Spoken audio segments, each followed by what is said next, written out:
So the date was May 2002. What were you doing in May 2002? For me, I was getting a call up to ask if I would be interested in doing some music tutoring around my town. And it's been an interesting 20 years. And there's a lot that I've learned being a music teacher in 20 years. And so I want to give you 20 of the things that I've learned that hopefully can help you out. But if this is your first time to this Crafty Music Tips channel, I'll just introduce myself. My name is Crafty. It's what I get called in the music industry. And the amount of different places I've been teaching over the years has really been quite varied. And yeah, there's a lot of things that I've learned. So I hope this can be helpful for you. Here is the first thing.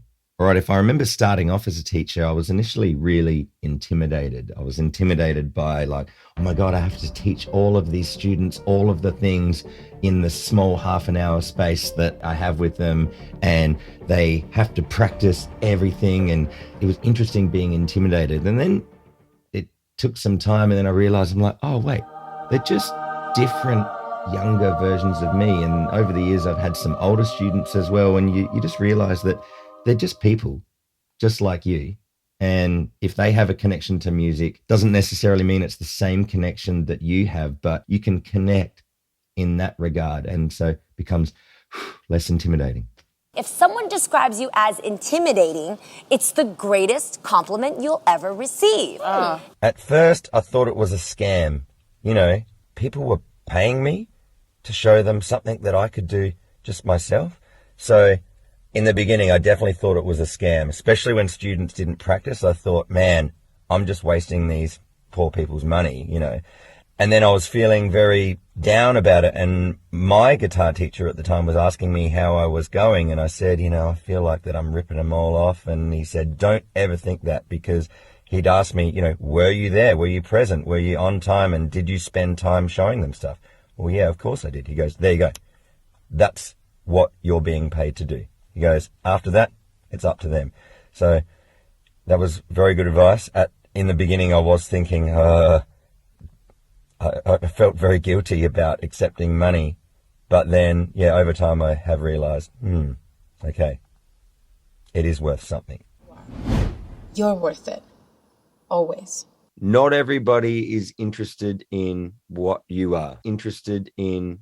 It's a sad fact. You know, you become a music teacher where the attention's on you, and you start thinking like, oh, well, they're really interested in what I'm interested in, and especially in what I've got to say about it. But if I think back to an old sound engineering lecturer that asked me about my guitar teaching, how I was going in my early days, he says, how's your students going? And I said, well, yeah, I think it's going all right. He says, what are you teaching them? And I said, I don't know, whatever they ask for. And he says, that's a good tactic. He says, I used to be a guitar teacher. And he said, I generally just taught them whatever they wanted. And I tended to keep students that way.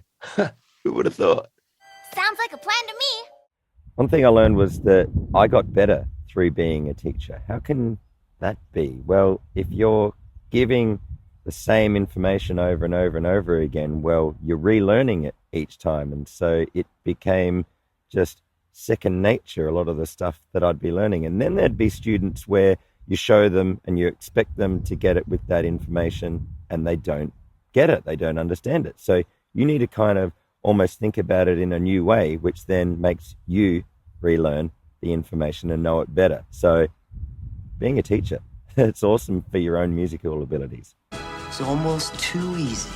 Accepting that you're not always right is a very important thing, not just as a music teacher to come to terms with, but in a music teaching situation. You know, sometimes the student will come up with a really great idea or correct you on a mistake, and it can be that thing that you have in your head where you're like, wait, no, I'm the music teacher right now, so I need to be right. But just allowing a student to have a voice is just a really important attribute to have. No, it's 8. No, it's 9.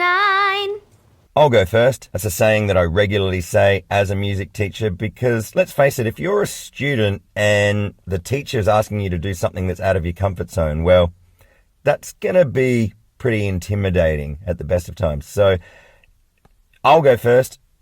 as the teacher, I'll go first. I'll demonstrate, and it just usually always makes the situation more user-friendly to the student.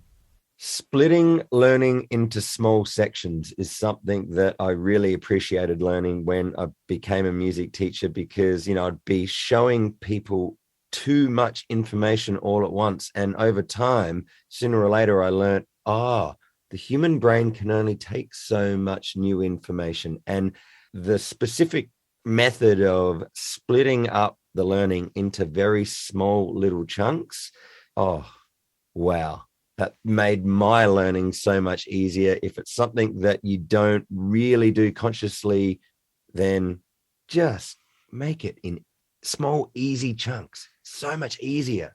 The secret is to take tiny bites, like so. A game I play with my students when they were learning new phrases, I'd give them a new phrase, and then if they could get it right 3 times in a row, well, then they could move on to the next phrase. And so giving that game to students was then something that I thought, well, why don't I do that? All you have to do is make a game of it. The reason why not letting yourself move on to the next phrase until you get it right 3 times is a good thing to do, is because you really got to at least know it that well before letting yourself move on. Otherwise, you only kind of half know it. And also, I had a student that wouldn't let herself move on to the next phrase unless she got it right 10 times.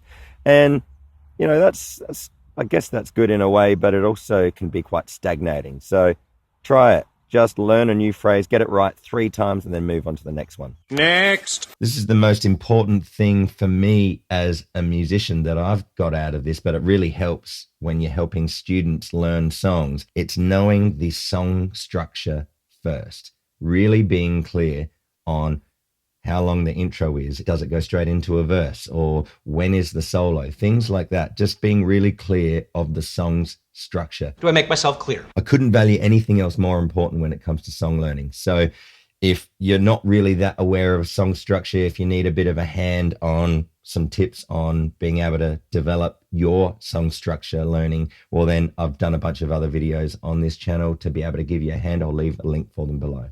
Some students won't ever practice, which is a harsh reality thing that I've learned as a music teacher.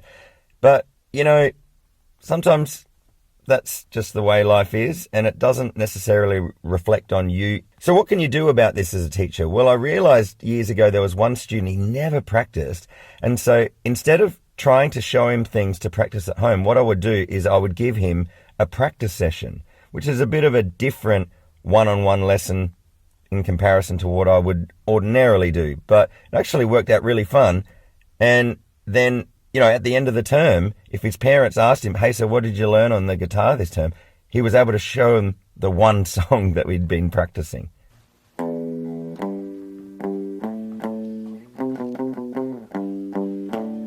Some students will always struggle, no matter what amazing tactics you show them, no matter what inspiration you can give them, no matter what life situation they might have, no matter how much talent they may have, it doesn't matter. Some students are just always going to struggle for whatever reason it is. It's not really up to you. All you can do is be there, show them the stuff, and then hope for the best. Sometimes students need a connection, from person to person. It's not necessarily just about teaching a student some musical techniques. They want to connect with the person that's doing it. So ask them how they're going, have some sort of a connection other than just, did you do your practice? Now, one thing I never said is good to be connected. This is an interesting one. Talent helps, but it isn't everything. What does that mean? Well, I've had some students that are so talented, and you think, oh my God, they're going to overtake me with how much talent they've got. And it doesn't necessarily mean that they're going to really stick at it. Well, you keep at it. So if I really think about it, in almost all cases, having a hard work ethic has got to be a better attribute than just having some talent. I work hard for the money, so hard for the money. Now, possibly one of the most important things that I've learned as a music teacher is that human beings have different learning styles, meaning you might be a visual learner where you need to see the information. Maybe you need to hear the information so that it computes, or maybe you really need to get hands-on before any of the information, takes hold of you. And probably the way that I learnt this was teaching the song Smoke on the Water, teaching just that first main riff on guitar to students. Let's say I've taught it 100 times. Well, there's 100 different rates of learning, different ways that people grasp that information and then apply it. So what does that mean that you can do? Well, you can start to get really inventive with how you try and expose information to students as a music teacher. You can think, what's a visual way that I can bring this across? Or what's another different oral way? Or what's a different hands-on approach? When giving constructive criticism, make sure that whatever you say first, it's a positive thing. Now, the first time I ever heard that was nothing to do with teaching music. I was doing a drama workshop where I was a participant, and the drama teacher said, all right, so everybody's going to get up and they're going to do some readings of some monologues, and me included. And then he says, what we're going to do is we're going to hear the people give their monologue, and then everybody is going to give some constructive criticism. And he says, the way that we're going to do it is we're going to give positive criticism first. And then if you want to give any constructive criticism of how they may improve it, well, then go for it after that. But the very first thing you say stuff that you liked. Say something that's positive. And he goes, you can do whatever you like anywhere else, but that's just the way that we do it here. And I remember thinking, okay, well, that's interesting, but whatever. And then when it was my time to read my monologue, I was bearing my soul by performing something to these people. And then all of a sudden, I remember feeling very vulnerable and just thinking, well, I've just given you something. And then I really appreciated that when I heard any form of feedback, it was positive. Oh, and so I appreciated it. It let my guard down a little bit. And then all of a sudden, I was much more willing and welcoming for anything for how I could improve. So when you're giving constructive criticism, be positive first. How's this for criticism? You stink. How do you like that criticism? Having a wingman helps. I've really noticed that the students that have a friend, someone, maybe in their family that, they can connect with their journey of learning music, it just creates a really more like a solid kind of existence in their life. Sometimes it's good to just go on your own, but yeah, if there's a way that they can connect with somebody that's learning with them, just works wonders. Hey, Jermaine, I was wondering if you'd think about being my wingman. Oh, no. Like in Top Gun. No, Britt. Knowing your why, meaning having a really clear reason for what it is that is making you either a music student or a music teacher, is just really going to help you out in the instances where, sometimes playing music or teaching music, is really tough. So yeah, just being clear on knowing your why really helps.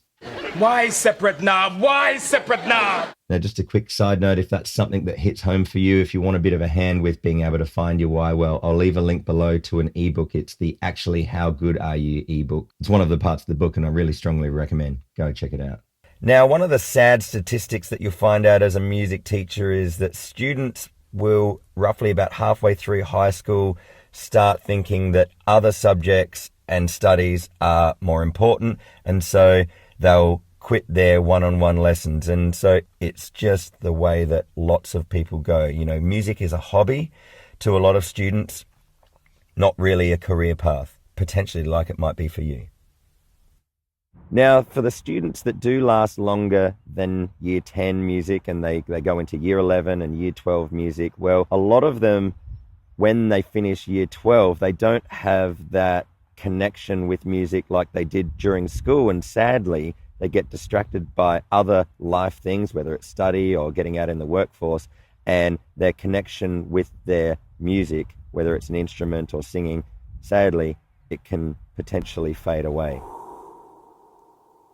All right. And so the 20th thing that I've learned here is very 21st century. It's very technological. It's that you don't need to be stuck teaching in a situation in person. Just like here, I'm on Zoom right now, just recording myself through Zoom. You know, I do a lot of teaching online these days, and it's actually really fun. Yes, there are pros and cons to everything, I guess, and not being in the same room, not being in the same space with somebody teaching music can have some limitations when it comes to actually playing together. But there's so many other really cool things, like, for instance, a digital whiteboard that I can make amazing use out of, or just being able to share my screen, being able to get students that probably would forget by the time they get home to go check out something else on this Crafty Music Tips YouTube channel. I can send them a link and they can just go check it out straight away, and it helps them. And 20 years ago in 2002, there's no way that I would have thought at the time that, yep, well, I'll be able to just teach from home. And, you know, if students are far away in the state, in the country, another side of the world, well, then that's not a limitation. It's pretty incredible. And so just a quick side note, if you'd like a hand with your guitar playing and not leaving the comfort of your own home sounds like a good idea to you, well, then I've got something. It's called the Crafty Guitar Club. It's an online membership. You'll get access to me and you'll be able to hang out with other people that are learning just like yourself. It's really cool. craftyguitarclub.com. Go check it out. I'll leave a link below. All right. So there was 20 different things that I've learned as a music teacher over the 20 years that I've been teaching. And I reckon there's probably one more that really sums it up for me. If I think about it, the thing that I appreciate most as being a music teacher is that it's made me a better student. And I never would have thought that that would have been a thing going into it, but it really has. It means that just for me as a student myself in my own space, I have more strategies to be able to help myself in the situations when I need to work on things. But also, if I'm a student and somebody else is teaching me, I know what they're going through a lot more compared to what I used to. And so I'm better behaved now than I used to be as a kid. And, you know, I know what it's like when a teacher is telling you to do something. There's a reason for it. So you may as well do it, whatever it is that they're asking. And then you and the teacher have a bit of a bond created from the fact that you've been helped by the thing that they told you what to do. It's a great swings and roundabouts type thing. Swings and roundabouts. Okay, so there you have it. 20 tips from my 20 years worth of music teaching. I hope you found this video helpful.